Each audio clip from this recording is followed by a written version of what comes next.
Hey guys, how's it going? Zachmo here. Unscripted, Tennocon Thoughts Edition. So, like, dang, right? What an absolutely stacked Tennocon schedule that was. Being said, I didn't watch day one. I was too busy, staring into the void. Twitch.tv/Zachmo underscore. By the way, the underscore's important. I also actually didn't watch the concert, I'm remembering now. And I said I would, so give me 1 second. I'm gonna go watch the concert real quick, and I'll be back. Okay, I'm back. Wow, that was really sick. Damn, Reb can shred. Who would have thought? Dude, again, like, what an incredible, like, list of things that happened this TennoCon. One of the things completely caught me off guard, but I'm so insanely here for. The Warframe Starfinder crossover. I don't really know what that's exactly going to entail. Is it just like, is it a book? Is it like one mission? Or like a single, what do they call it? Like a module? One single like module type thing?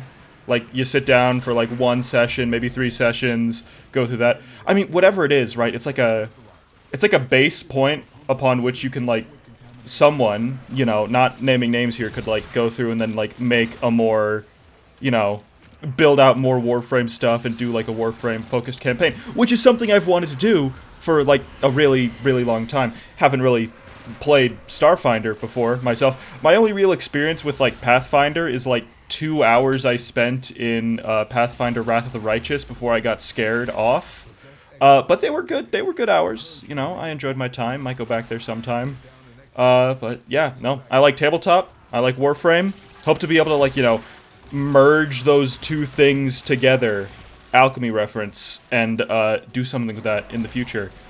Next up. Ooh, dude. The Devil's Triad. The new 1999 protoframes. Well, two protoframes for sure.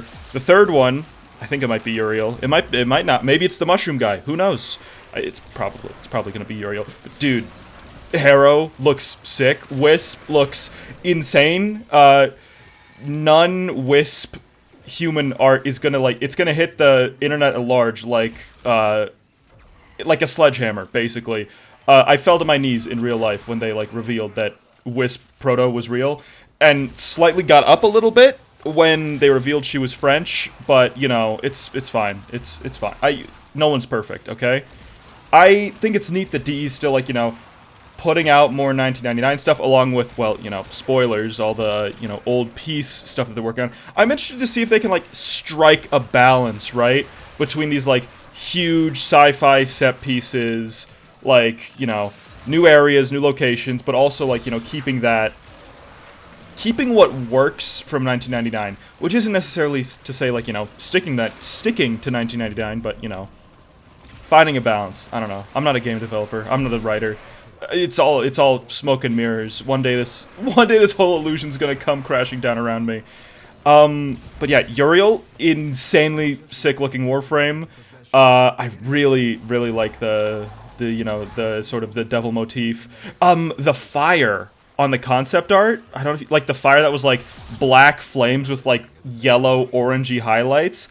That looks really sick. If that's actually like what the fire looks like in game, it's gonna be peak. Also, yeah, excited for the as of yet unnamed fungi themed Warframe. I think that's real. I think that's what they said they were doing. I hope he has a mushroom hat. Like he looks like he just has one like giant red cap just growing straight out of his head.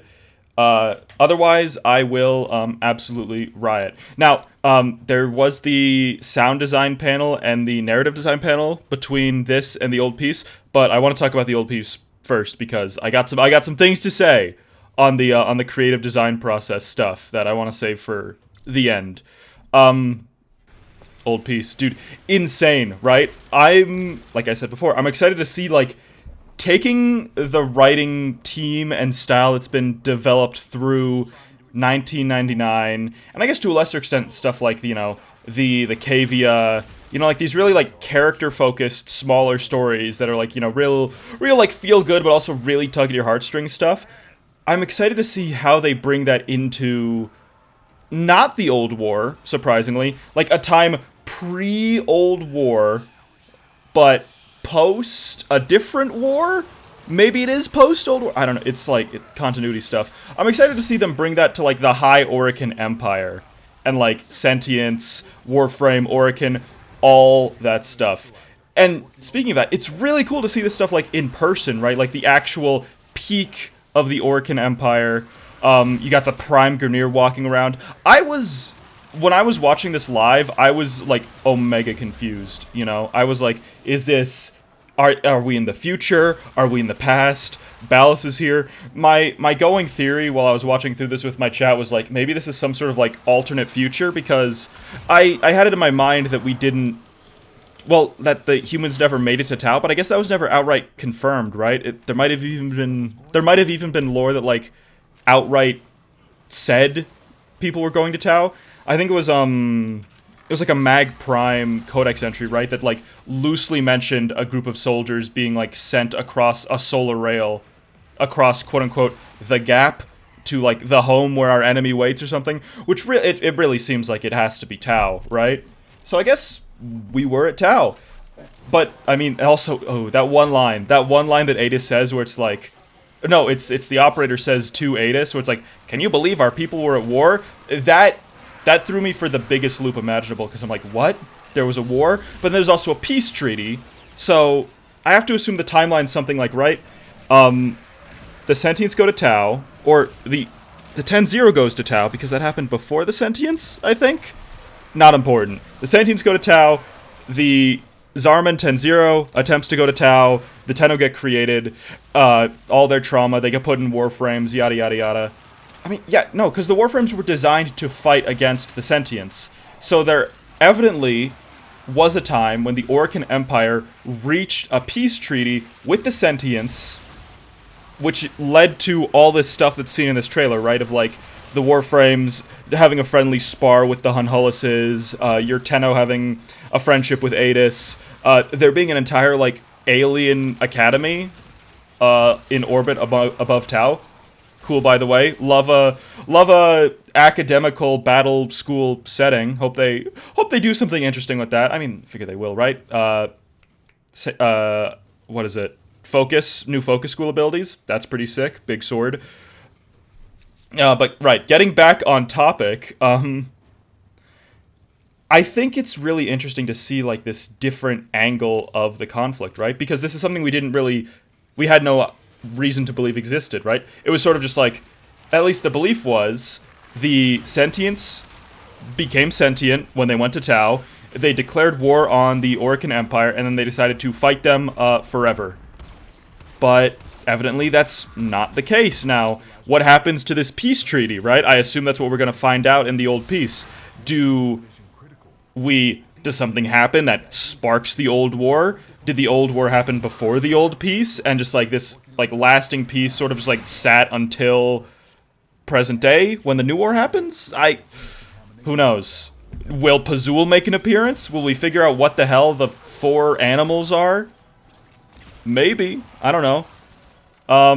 I really like Adis's design, by the way. This was just like, you know, something I caught. I think like the visual motifs present in that character are like, they're cooking. They're cooking so hard, right? Because it's a sentient, but they've also got Orkin gold like built into them. They have a face, which is revealed to be like a facade, like a human face.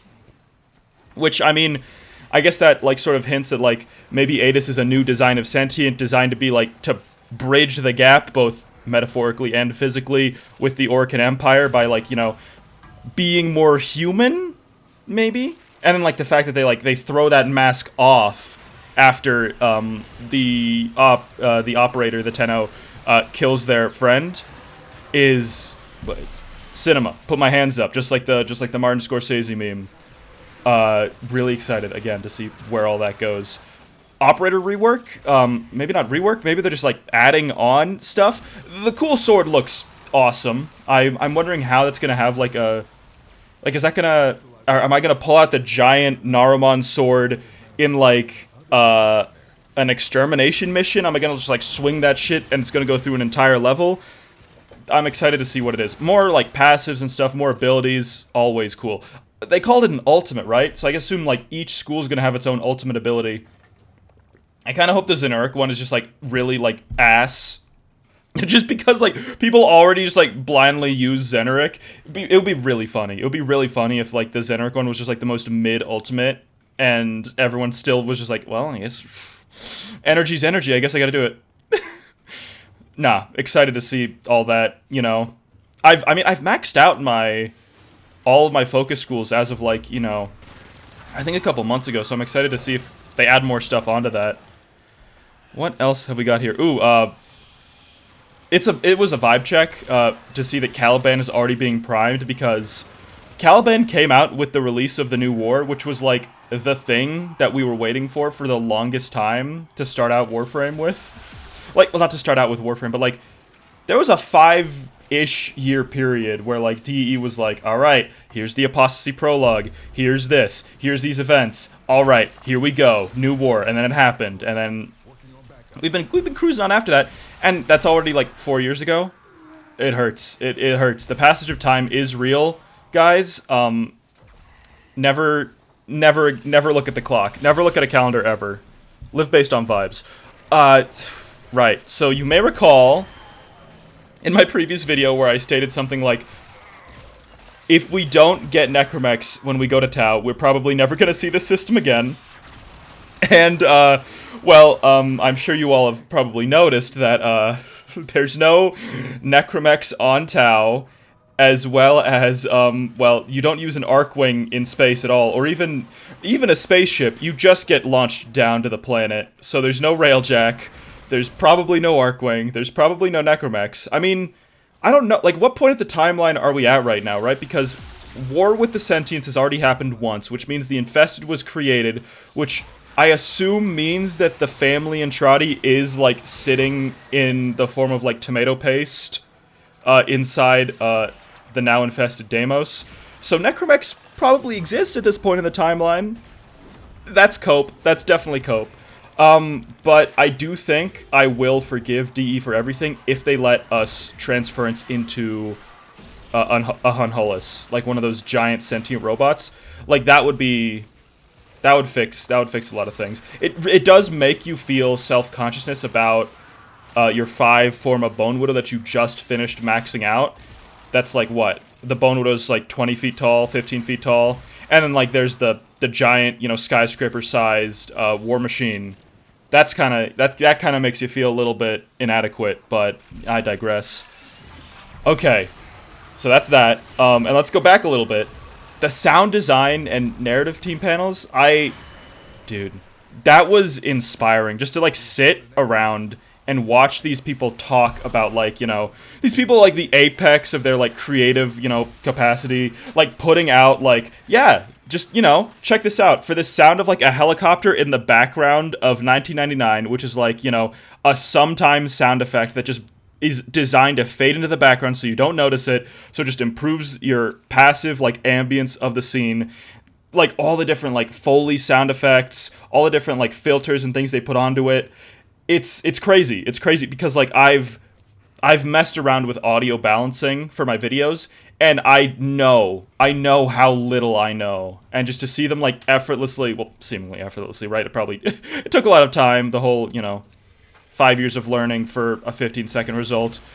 But, like, the knowledge they'd show over the medium, and then, like, the people, like, going out and, like, just recording, like, real-life Foley sounds of, like, a creak or, like, footsteps it's awesome. It's so cool to see that. And then, like, the narrative team, like, it feels like Warframe is only picking up momentum, right? It feels like all these people working on it are absolutely overjoyed and so happy to be part of this project, and they are funneling that passion back into it, which, as a guy who's been doing, like, creative stuff kind of in a semi-permanent capacity for about a year and a half, which was, you know, is relatively recent, I feel like I have a new perspective on this, and it's omega inspiring. It might be chalked up to, in large part, the fact that I have my rose-colored, like, you know, ski goggles, my Omega glasses on, from having played this game for almost like 11 years, ever since I was literally, you know, an impressionable middle school student.